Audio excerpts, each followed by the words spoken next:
And we welcome you back to the Starting Lineup, and great to have you with us, folks. Starting Lineup is brought to you by Play It Again Sports in the Fremont Shopping Center, Battlefield in Fremont, Springfield. Absolutely your gathering place for all the sports equipment you could possibly want at Play It Again Sports. Swing Right Golf at the south end of Campbell Avenue, a little bit north of Nixa, and you'll find, well, you can find a hone that golf swing just great on the simulator there. And, hey, the outdoor batting cages will help in baseball, everything at Swing Right Golf. Citizens Bank at Rogersville, two locales, one adjacent to Highland Springs and the other in Rogersville itself. And by Marshfield Chevrolet with the exit at I-44, a couple of left turns. You cross over I-44 on the north side, the North Outer Road, and you drive right into Marshfield Chevrolet. I'm Ned Reynolds along with Scott Puryear. And indeed, a big second half coming up. Yeah, no Art Haynes today. Art enjoying a little lake time today. I think, honestly, the Royals have won 5 in a row. They swept the A's. He just said, you know what, I'm not running the rest of this week by any stretch of the imagination, so I'm just going to take off and enjoy it. But Art will be back on Monday. Awaiting our special guest here now, but as we do so, I wanted to ask you, I saw a story that I think is a little bit alarming for two guys who spent a lot of time in journalism. Did you see the deal with the New York Times and the University of Alabama former college basketball player? I did indeed, and this is one in which apparently the reporter on the scene, and it was a crime scene of some sort, pinpointed the wrong person. They did. And the wrong person, or the guy who was actually pinpointed in that, is filing a lawsuit and has won it. $9 million settlement in this thing. But it says an Alabama jury on Thursday awarded a $9.25 million in damages after finding that the New York Times defamed a college basketball player by incorrectly reporting that he was at the scene of a fatal shooting in Tuscaloosa. And I guess what's alarming is, newsflash, there's going to be mistakes made in journalism. And obviously this is great for journalism because it makes people be even more thorough in their, fact-checking and everything else. But the New York Times came out, corrected the error of their ways, apologized, and this guy's still getting $9 million out of it. Well, that's the way the juries think now, that, he was defamed and all this sort of thing, so we'll give him his money. But, yeah, the Times did apologize. But, again, I think, Scott, it points out the fact that a lot of times, and since journalism is reputable, at least we think it is anyway, reputable profession, you have to be very careful with what you're doing. And if you're going to name somebody, you better damn well be sure it is the right person. Well, and the basis for it was that the guy went through basically mental anguish and had his career ruined and pain and suffering and all that. But I think they corrected it fairly quickly after the mistake. Almost within the time element that it happened. Yeah. Yes. So I mean, if it's been corrected and it's out there, did you really suffer that much the last 3 years? When you're going to get $9 million, exactly. You do, yeah. Won't be suffering very long now after that. But and this was the shooting back in January of 2023, in which a 23-year-old mother was killed. In the lawsuit, the former athlete's name was Kai Spears. So Spears claimed the inaccurate reporting had caused him emotional distress and forever linked him with a murder. Well, it forever linked him with a murder until they corrected the error, 3 or 4 days later. So I think this is scary for all journalistic outlets, because even if you make a mistake and you admit the mistake and you fix it, can you still cough up $9 million? In this case, yes. Evidently you can, because the jury awarded him that, and I think what they're going on is the fact that it was a murder case, number one, and indeed, number two, while he was the wrong person, he probably was involved in some way. So that's how his name got involved. Turned out to be the trainer of the team as opposed to the player who was in the front seat. But this guy was probably around. And, of course, the other part of that is, as a reporter, how do you get that wrong? I mean, because when you're writing it, you better be damn sure. Well, that's what I say. Yeah. When you list the names in there, that you've got it right. The reporter was probably going on scuttlebutt that he'd heard around. Hey, that was so-and-so, that was Spears, blah, blah, blah, blah, blah. And he took it as gospel. Yeah. And you can't do that. It says days later, the Times acknowledged its error in an editor's note and corrected the story. And it says the 8-person jury delivered its verdict after a 9-day trial. That's quite, and I think it's alarming for journalism. It is. Well, and it's alarming for live radio. What if we say something on here? I don't think Midwest Family, of course, now that we've been purchased, we may have 9 million now, but I don't know that we can withstand that. It won't be 9 million. 9 million. I'm blowing smoke, I know that, but in another life, when you and I were working in another life at a place apparently that we're going to go back to, we had a different audio outlet at that time. The numbers were different. It can't be the case now because Federal Communications Commission has to give an approval, and I don't think that's going to change. But back then, Scott, we had pretty good audience. Yeah. And it was a number, I don't know what it was in the thousands, but it was up there, and it was all over Southwest Missouri. Yeah. So, still awaiting our guest, Springfield Catholic football coach Wes Page, supposed to join us here at 8 o'clock. We'll give him a few more minutes here, but kind of recapping the first hour stories, the BMW Championship, round 2 today. There is no cut. It's the top 50 players on the FedEx Cup standings. They are still fighting to get into the top 30 next week at Eastlake. So throughout the coverage yesterday, they've got the guys that are in pretty much positions 22 through 35 or 40 on the cup list now, the points list, as guys that need to really pretty much have a good weekend this weekend to move on, and big money next week. This is the biggest money part of it coming up at Eastlake. Winner gets $10 million, but again, like I mentioned yesterday, the PGA has put aside a $100 million pool, and that's going to be shared by the top point getters in the world. Well, the number one point getter already has it wrapped up, and this is Scotty Scheffler, and he will get $33 million. Well, I think it's still ongoing. I think like somebody could jump. Nobody's going to beat him. He's got a big enough lead that okay, so he's closed him out, basically, is what you're saying. He is. Okay. Now the question is, and to quote Mr. Puryear here, is the give a poop factor, does it affect him? I don't think it does. I think this guy's a competitor. It is, and if you watch him, after every missed putt and stuff, it still just tears him up. He's not happy with himself, but and obviously those guys have made so much money that the money, I think, is secondary to just I want to win this title. Well, last year, Scott, when he was a champion, we figured out that at the end of the year he put away $61 million. And that's not counting the endorsements and everything else. Nope, this is all the winnings. Yeah, which he's, if you're Scotty Scheffler, you can pretty much name who you want to represent there. A couple other notes as we continue to wait for Coach Page. NASCAR this week is in New Hampshire. It's the Dollar Tree 301 on Sunday. I believe they go to Daytona the next week, do they not? I think that's right, yeah.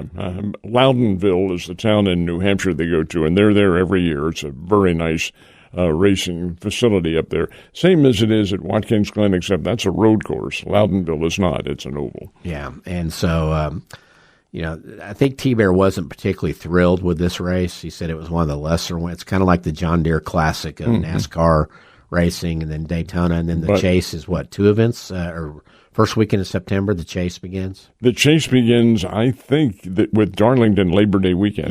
Yeah. So, what else? Cardinals last night, or yesterday, get the 10-9 win over the Reds. They take 3 out of 5 in that series. They open up with the Phillies tonight. Jesus Luzardo on the mound for the Phillies. We'll talk a little bit, too, if I can change the sport a bit, about college football. We mentioned that the Aer Lingus Classic, I think is what they call it. The what? Aer Lingus is the air system between the United States and Ireland. Okay. And they are the sponsors of the football opener, which is in Dublin, Ireland. And it is next Saturday, a week from tomorrow at noontime, whatever. It's 2 American college teams, North Carolina Tar Heels and the Texas Christian Horned Frogs. TCU is number 22 or 23 in America in the preseason polls. But TCU has had to dismiss a player from the team. This is a very interesting story, and the dismissal occurred yesterday. They brought in a kid at transfer, a nil transfer, obviously, from La Tech, a defensive back. And I think this kid may have been, I'm not sure, I don't remember his name, but he may have been Conference USA Defensive Player of the Year or one of them, a very highly regarded kid. Anyway, he apparently didn't fit in very well with his TCU Horned Frog teammates because he got in several fights, one of which was a couple of days ago, and that was the proverbial straw that breaks the camel's back, or maybe broke somebody's nose. I don't know what it was, but they dismissed this kid from the team. They bring him in on a transfer basis, and now he's out and won't play on the team this year. Didn't do their homework, sounds like. Or they didn't give him some downers somewhere along. Yeah, because, I mean, when guys are in the portal, they could be in there because they didn't play or because there's more to it. And some cases like that, you can wreck chemistry. I just don't know how, and I think coaches do an amazing job with this. In the same locker room, this guy at these lockers may make $800,000 this year. That guy over there is making $20,000. And they're all playing for the same college football team. How do you justify Scott, that's a point that we brought up when all of this came to the fore a number of years ago. Who's going to be able to judge that factor? And I remember what the late Kurt Murs used to say in their practice sessions with Kansas City Chiefs when they were guarding Lenny. Here's our watch out, Lenny play. And we'd turn around and watch out, Lenny, and we get creamed back there. Well, we have our special guest, Springfield Catholic football coach Wes Page has joined us. Wes, good morning. Morning, guys. Sorry for the tardiness. You know, when you're classroom teachers, I had to find someone to watch over 25 freshmen in my room. Do we want to call that person out? Their own devices very long. Yeah. Do we want to call that person out, or are we just going to let them feel guilty the rest of the day and remain out? No. Definitely not doing that. Yeah, exactly. Well, Wes, was this a class you were teaching, or was it a weightlifting session? No, I am both in the weight room and I teach social studies. It was world geography class this morning. Wow. Can't let this Gulf of or Strait of Hormuz involved in any of your schooling? Not yet. Hopefully things are a little less tense when we start studying the Middle East. Hope so. Well, Wes, you guys get going with Jamboree action tonight. Of course, the Irish, one of the great stories out there in the area last year, started 7-0, had a big turnaround with a young team. Talk about your Jamboree tonight. Who's there, and how do you approach these things? So tonight we have Pleasant Hope, Marionville, and Lighthouse, who we have week one. So that kind of changes our approach to the Jamboree this year. Definitely never had someone we play early in the season in our Jamboree. There's not a lot of secrets to what we do, especially offensively or defensively. We try not to give them too much fuel for film, but we're a flexbone team. Everybody knows what flexbone teams run. There's not a lot of mystery to it. This year we've got some depth and we've got some guys in position battles, which is something we haven't really had that much before since I've been here. Since our numbers are higher this year, we've got guys fighting for spots. So we're going to let those guys get most of the reps tonight and kind of figure out who's going to prove themselves and be ready to go next week. So we, even though it's not a game, we still expect our guys to play really competitively because they're trying to earn time for Friday nights. Wes, Lighthouse Christian, who you will open with next week, and of course they're in the Jamboree, as you just mentioned. They're a non-Misha team. Does that make any difference at all on the record? Do you mean in terms of like your district points? Standings in state and district points and things like that? Yeah, so it's still, in terms of district points, it just counts as a regular season game for us. It's the same as playing an out-of-state team. Lots of teams around here go play teams in Arkansas and Kansas, and it's treated the same way there. They're a little more familiar with the area team since that's who they play for the bulk of their schedule. In terms of just game plan and things like that, they know who we are, we know who they are. So there's a little more familiarity there. But in terms of how it works for, post-season seeding and things like that, it's just the same as playing an out-of-state team, which just counts as playing a regular, normal in-season game. You don't get a class bump or knock or anything. Wes, we mentioned one of the great turnarounds last year, go from 3-7 and 24 to 8-3. A lot of young kids on the field last year. The bar of expectation this year, is it a little higher for you guys? And I know that a lot of the things start out there with Sam Boster, one of the great athletes out there in the Ozarks. Yeah, I mean, expectations are definitely high this year.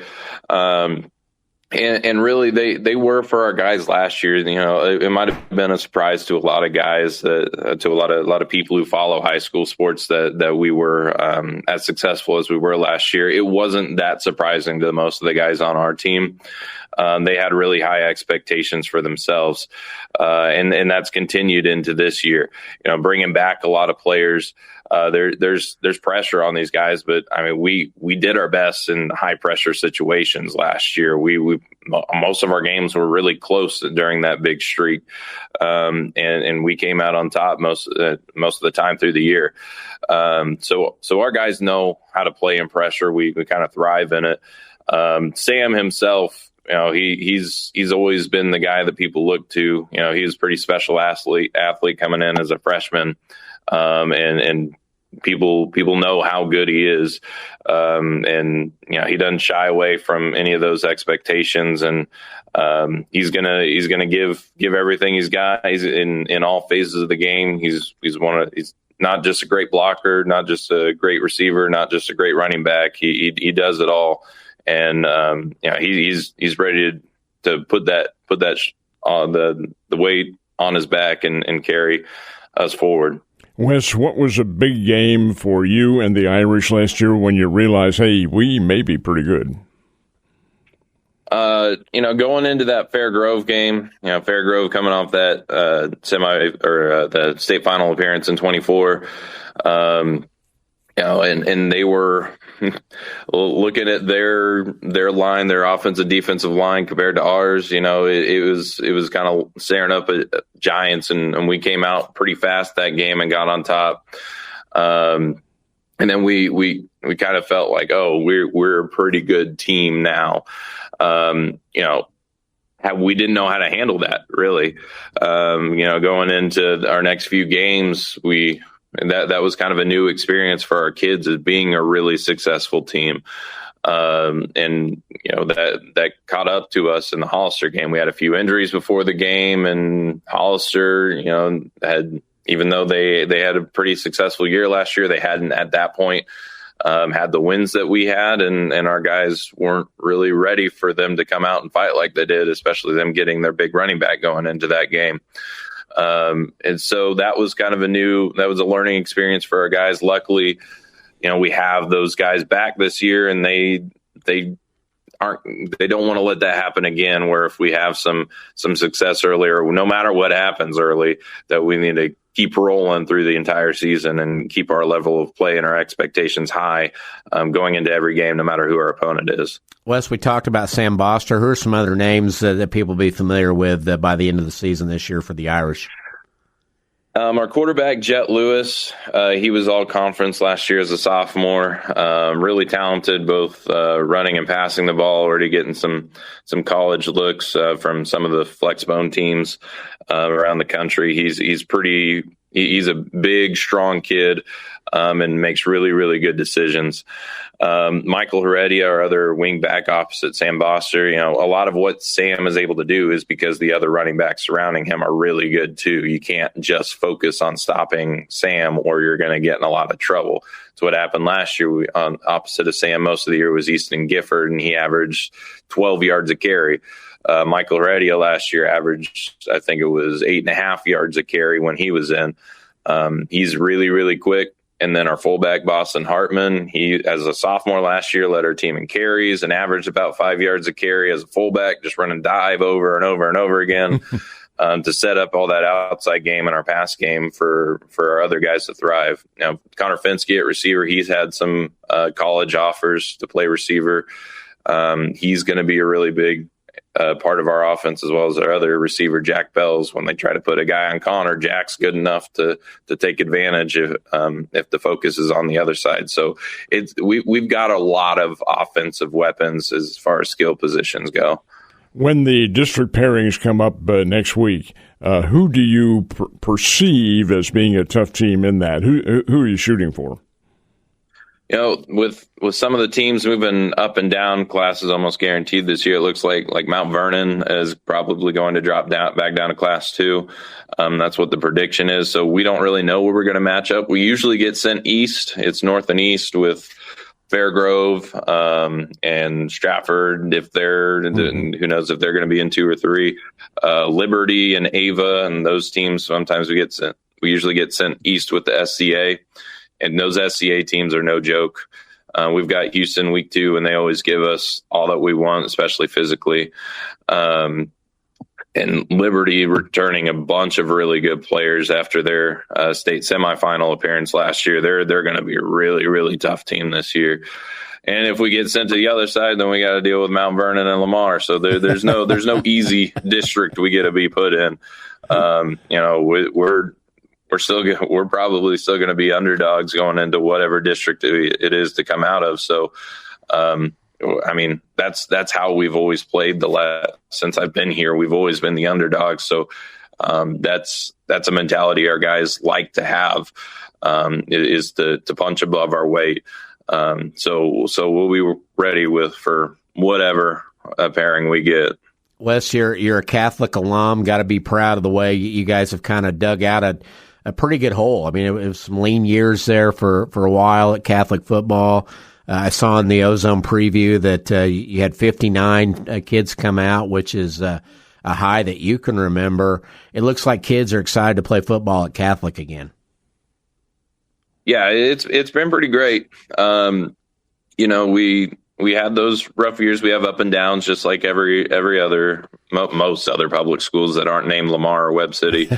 We're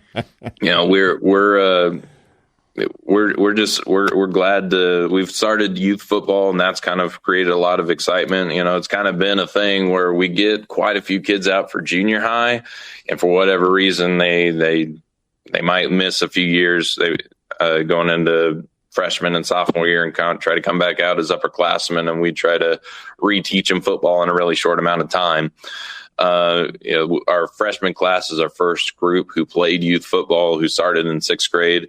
And we have, I think it's 15 of them, and we had 17 as 8th graders last year. And so our numbers and retention are higher. We just got guys who are really excited about football again. I'll take some of the blame. We're not running the ball and putting between the tackles like Springfield Catholic football should. We've always been that. Even though we get the stereotype of a private school, we've always been our most successful when we've been a tough, hard-nosed, run-the-ball kind of football team, and we've gotten back to our roots, and it's done wonders for us. Very good, Wes. Best of luck to you and the Irish this year. Our buddy Courtney Spitz out there, your baseball coach, we make him do an impersonation before he leaves every time. Do you get tired of those around? Is he doing those throughout the day at Catholic, and can you do a Courtney Spitz impersonation? He works at the elementary schools, but I see him a lot, and I coached baseball several years with him. And Coach Spitz definitely thinks he's very funny. Can we clip that and send it to him here, I think, at the end? That'll be perfect. Yeah. Wes, again, thanks, and have fun with the Jamboree night, and best of luck this season. Yeah, thanks, guys. You bet. Wes Page, head coach at Catholic. Timeout on the starting lineup. Back in a second. And it is great to have you with us on the starting lineup, which is brought to you by Play It Again Sports, by Swing Right Golf, by Citizens Bank of Rogersville, and by Marshfield Chevrolet. I'm Ned Reynolds along with Scott Puryear. And we have a new sponsor, too, when we have the starting five. We'll throw them in for We do. Smouse Brothers Foundation Repair. They are our starting 5 top story sponsor in the first hour each day. We welcome them aboard. Very happy to have them on with us, and excited to have them as a sponsor. Don't let your house sink, whatever. Yeah, if your house is sinking, I think you probably ought to call them a little bit when you first notice it would be a good time to do that, or else you'll have a 3-story house that becomes 1 story. That's a problem at that point too. So, but hey, we've got our guest is lined up. We're going to bring her on here in just a second for our next segment there. But glad to have Wes Page on and talk a little Catholic football. And there were years that you would look and it was 1-9 or 0-10 or 2-8, and schools like Catholic. What I've always admired is with them, there are private schools around the state that, shall we say, embrace the private school mantra that if you're going to penalize us with a multiplier, then we're going to go out and find players. And I think Catholic, for the most part, just does it with what they have coming. They do indeed. And I didn't get a chance to ask Coach Page this one, but I assume that most of those players are from grade 1 right through to... Yeah, they've got a great feeder system internally there. And I like to hear that they're starting the youth program and getting them excited about football. But, they've got a lot of talent. They're going to be one of those fun teams to watch. And I remember Parker talking about Clever and Catholic. That game is on October 16th at Clever. When they played last year, did Clever go up there and beat them? Let me look at last year's schedule because they get Fairgrove at home too. That'll be a fun one. Fairgrove with a new coach now. Looking at last year, Catholic final record 8-3. Clever beat them 13-7. I thought so. That was a big win for the Clever ball club. And Catholic started 7-0 last year, had the win at Fairgrove 36-15, which kind of opened a lot of eyes around the area. Lost to Clever, lost to Hollister 60-31, lost to Clever 13-7, beat Willow Springs in the first round of their district tournament, and then lost to Forsyth in a shootout 33-29 there. So it's a very explosive Catholic team. Should be a lot of fun to watch. They will be, and it'll be a lot of fun. It all begins next week. Well, it begins with Jamboree tonight, as a matter of fact. Special guest with us. We'll get to our guests after the break. Oh, we're taking time out? Yeah. Okay, quick time out. Back in a second. And the Cardinals will play the Phillies tonight right here at 102.1. Ed Reynolds along with Scott Puryear. And we have a special guest. Special guest on the line with us is a former standout at Lebanon High School, had a great 3-year run up at Western Illinois, and now she's headed down south to Houston in the Big 12 Conference to play for the Cougs. Welcome in Raegan McCowan. Raegan, good morning. Good morning. Thanks for having me, guys. You betcha. A little downtime before you head back to Houston. You said you leave tomorrow to go back and start classes? Yes. Yep. Yeah, well, and one of the great stories in the area because you went to Western Illinois, you kind of bet on yourself and said, I'm going to make this happen, went over there and lit it up. I think you averaged, 20 points in one season and 17 for your career. Going to the portal after this last year, you've got 2 years at Houston left. What was it about the Houston program that said, I want to go play there in the Big 12? Yeah, I think it was just a lot of things. My huge thing was going somewhere where they valued me. And I felt that the most at Houston. But aside from that, I think my head coach, Matthew Mitchell, he's just an incredible leader to learn under. He had an incredible career at Kentucky, and Coach Ryan Howard, who's an amazing WNBA player. Mm-hmm. So I think finding someone who is amazing to learn under, that was one thing. But the biggest thing, I think, too, was finding somewhere where I really fit. And I think Houston had a need for me. So I think it was kind of all the right pieces of the puzzle kind of just fell in place there. Prior to that, Raegan, when you were up at Lebanon and you're an area star and all this sort of thing, what was it about Western Illinois that was the selling point for you? Honestly, I think it was very, very similar points at Western that I was looking for at Houston, because coming out of Western, I really didn't want to sacrifice kind of what I valued there. And really what I valued there was, being valued as a player and being valued first as a person. And that's something that I really didn't want to give up. And aside from that, I think another big thing that I didn't want to give up was having a big relationship with my coach, So I think those two things, I found that in Houston that I had at Western, and I think it's made it a perfect fit. Raegan, having been to Macomb, Illinois about 100,000 times, that's an outpost up there. Did that ever affect you in any way at all? Honestly, no. Just because Lebanon's not too big either, so it's really all I always say. That's all I'm used to. So is a little small town, so it really didn't bother me much. Well, you were an Ohio Valley selection both years, led the conference in scoring, averaged 19 as a freshman, 22 as a sophomore. Had some injury issues this past year that limited you to 10 games, but it did allow you now to have 2 seasons left with Houston. You anticipate playing both years down there? Yeah, I think it's going really well so far. And I don't anticipate going anywhere else, just in the sense of, I started my degree there and it's going super well. So What have you noticed just in the jump in quality of play from working out with your teammates this summer in the Big 12 at Houston versus the Ohio Valley? Yeah, I think the huge difference going from that mid-major jump to Power 5 jump really, I think, is the size. We have a 6'7" girl on our roster, and she's really good. She's athletic. So I think that's a huge thing.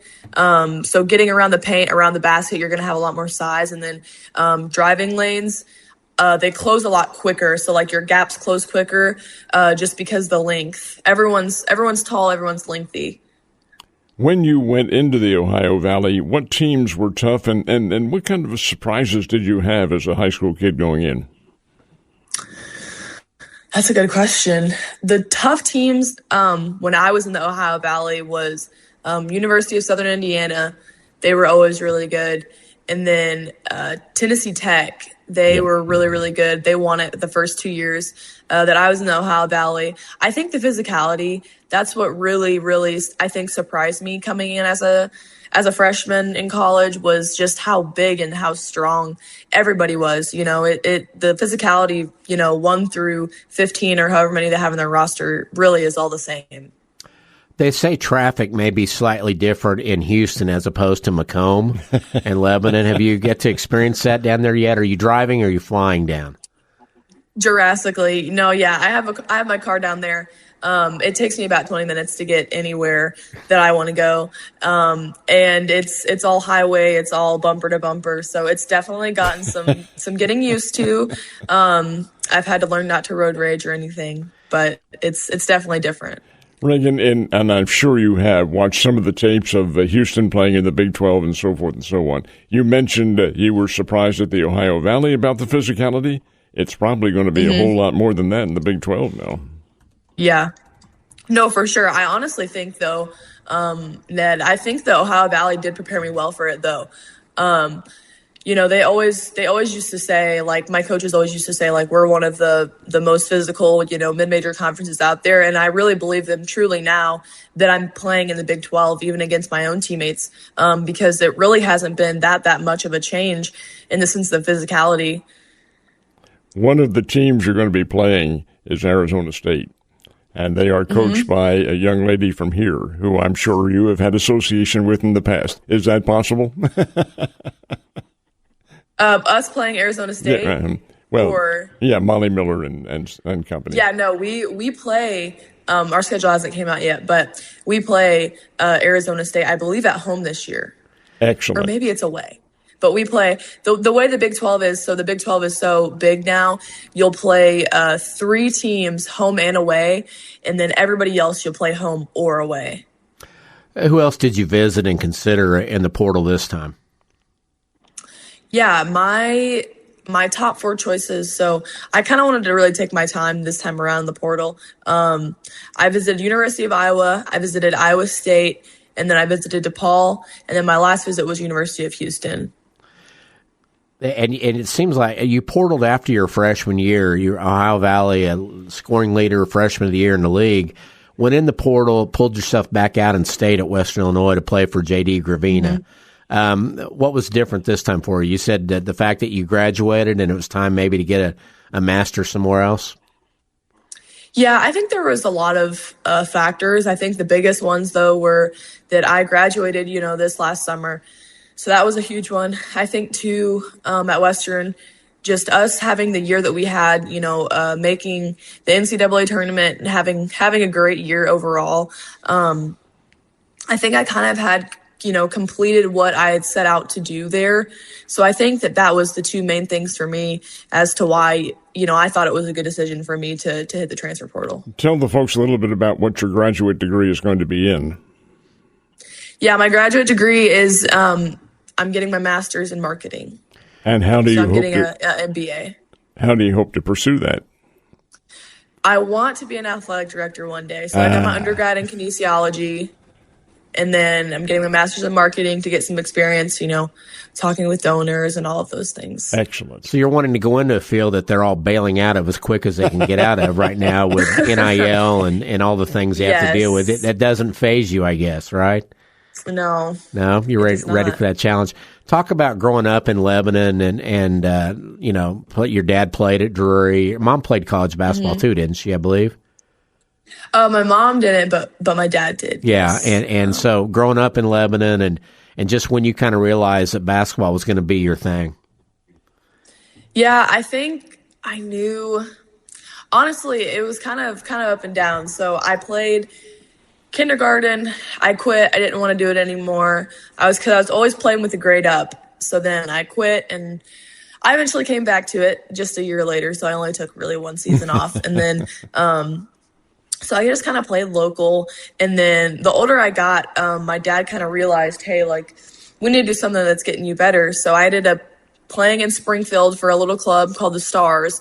And I played with boys. So I played with them all the way up until 5th grade.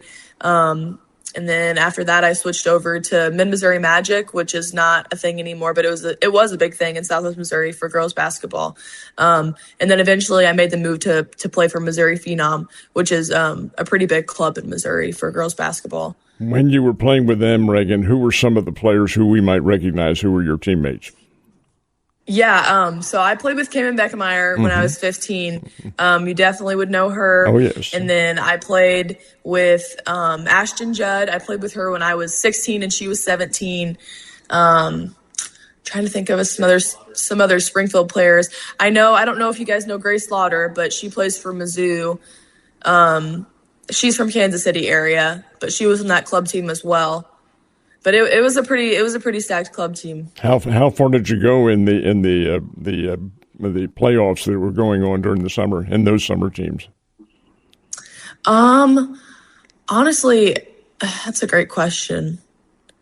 I cannot remember. But you did. But I know we didn't. I know we didn't win. Oh, you didn't. Yeah, I know we didn't win the championship. Cayman has just slightly embraced the NIL opportunities in that scene here with all her online videos and all that. How is the big difference? Have you noticed it already between NIL opportunities between a Western Illinois and a Houston? That's a great question. It's huge. I think, resources is a huge thing. Also, us being in Houston, and my coach also, he's just a very well-connected man. I think us being in Houston is a huge difference from being in Macomb, Illinois, and no offense to smaller towns. It's just the resources are so much more immense in Houston. Just lots of businesses, lots of business owners, that are supporters and things like that. And I think that really, really helps in trying to, turn around the program like we're trying to do at Houston. When you were in high school at Lebanon, what team did you really love to beat? The Camden Lakers. I will still stand on that. That I think that rivalry is going to be forever in my blood.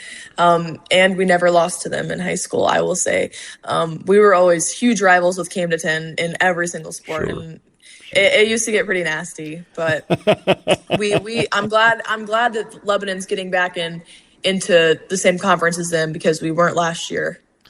The 2 more seasons at Houston available to you. Is pro basketball something you'll consider, or do you think you'll be ready to move on to start your career in athletic administration? I think it would definitely be an option for me if it was presented. Why hang them up if you don't have to? And I think, for me also not getting a real job as, soon as possible, I think that would be a great option for me. So I think, playing basketball or getting a real job, I think playing basketball would be much more fun than getting a real job. So I definitely would not be opposed to that option. Dad played at Drury. You're playing now. You guys played at 10 by 1. So what's the final score, you versus Scott McCowan? He can't shoot anymore. I do think that, he's a lot bigger than me. Probably could take me to the paint, but I'm saying 2-10. He's getting 2 buckets on me at most. Do you let him score those 2, or does he get them on his own? No, those are all in the paint buckets. Those are just backing me down, grinding out. Yeah, the rest is me, getting around him, pulling up for threes, stepping back. There you go. Well, enjoy your time at Houston. Try to survive the traffic. Road rage will not do you any good. Yes. It might get and you the heat too. And the heat, the humidity. It's hot down there. Yeah, definitely. We went through Galveston, down to Galveston for a cruise, and I remember driving through there, and I'm like, yeah, I think this could get old pretty quick with the traffic thing and stuff. But you'll be indoors. You'll be playing in a climate controlled environment in the Big 12. Raegan, congratulations, and look forward to watching you play the next 2 seasons down there. Thank you, guys. Yeah, appreciate it. Raegan McCowan from Lebanon headed to Houston University, and the Lady Cougars will take a timeout here on the starting lineup. Be right back. And this is the stretch run of the starting lineup, and we welcome you back. That was a pretty good interview with the young lady. She'll be quite a player down in Houston. She will, and you know the thing about Raegan is she plays with a little chip on her shoulder, and that's a good thing because you know people have always doubted her, you know, and stuff. I mean, she was a very good player out of Lebanon, didn't have a ton of offers. You know, Western Illinois was somebody that was very loyal to her from the beginning with J.D. Gravina and really wanted her. And you know, I remember interviewing her a couple of years ago, and she said the same thing. You know, I wanted to play for him because he really poured his efforts and energy into me. He goes over there and averages, 19 a game, I think, as a freshman in the Ohio Valley, and then goes in the portal and people weren't really biting like, you know, they might after a 19 points a game freshman. So she said, okay, I'll go back and play for JD again and have another big year. It's kind of interesting to me, too, how this works because there are so many hidden gems in the athletic world that are just bypassed by a lot of bigger schools. Yeah. Here's she at Western Illinois, and you know who else Western Illinois got from this area? Darren Acklin from Liberty High. He played well, played in the Canadian Football League as well. Hey, they're there. You just have to take a look at the field and mind them and so forth and so on. So she went back her sophomore year and averaged 22 a game after getting 19 as a freshman. And again, and you know, don't want to overlook it, but she also grabbed about 8 rebounds a game there, had 1,000 points and plus in 2 seasons at Western Illinois. And then last year was kind of a wrecked season for her. Played 10 games, had the elbow injury that knocked her out for the year. I think they thought she could come back late, and it just wasn't worth it or possible at the end of the season. Goes in the portal. We were talking to her off air before the interview that she has 2 years left because even though the Ohio Valley turned down her opportunity to get a redshirt year, the NCAA said yes. And so she has 2 seasons left, and goes down to it's a Houston team that wasn't very good last year, so there's an opportunity there. I think they were 1-17. No, but they did have a very good. She mentioned Ryan Howard on there, and she is a very fine player in the WNBA. Yeah, they really struggled last year overall record. I'm looking that up real quick now, but I think they only won 1 game in the actual 7-23 overall, 1-17 in the Big 12, but. You could turn things around quickly now with the portal, and she'll be a big piece to what they want to do with that. I mean, look at what Molly did at Arizona State, which was awful the year before she got there, and then went to the NCAA tournament this past year. They did indeed. Yeah. And you mentioned Houston, too, and that's the local connection up there, I think, is probably a mystery to some folks, but Kelvin Sampson is the head basketball coach, and he also has a close association with Drew Richards at UNC Pembroke, and one that has really, well, as a matter of fact, Pembroke played Houston in men's basketball in an exhibition game. That's how that relationship goes. But there's certainly a Southwest Missouri connection there. Absolutely. The BMW Championship about to get underway in St. Louis, round 2. 9:03 are your first tee times this morning. Last tee time trying to see Scotty would have to go early. Actually, he's 11:07, so he's kind of mid-round. Who is he teamed with? Scotty Scheffler is playing with Matt Fitzpatrick again. Mm-hmm. So your same first 2 pairings from the first 2 rounds there, and looks like the last tee time today is at 1:55. So should be a lot of good TV viewing throughout the weekend there. Again, a no-cut event as they're jockeying to try to get in that top 30 in the Cup standings and go on to East Lake next year, which I think it leaves there next season, does it not? I believe the event leaves East Lake next year. It's totally changed. Or is it 2028 that it does? Whenever they are leaving East Lake at one time, yeah. And they'll have a different locale. This BMW Classic here is interesting because I think you see two focal points here. Number one prediction is that Scheffler will not have the bad round again. He'll come on and maybe a challenger. And keep your eye on Goddard. I really like this kid. He's a Jersey guy from Rutgers who transferred to Oklahoma and played there and played very well there. And now he is coming on. He's not a kid. He's not a youngster, but he's not old either by that stretch of the imagination and playing well. Of course, you got Oberg hanging in there, -4, with -6 the leaders. He's a guy that's been knocking on the door about every week. Rory, tied for the lead. Mm-hmm. And again, I think the fact that you go from Southwind and Memphis to Belle Reve, this is a major championship type course. It didn't look like it yesterday, but I would imagine they are going to toughen up that layout to where there won't be many more of those -6s, or at least not as many of them the rest of the weekend, because Belle Reve doesn't usually give up birdies that easily. And it is just under 7,500 yards in length. That's got to be one of the longest efforts of the season. It is 81 degrees right now there, so another very reasonable day for St. Louis in August, and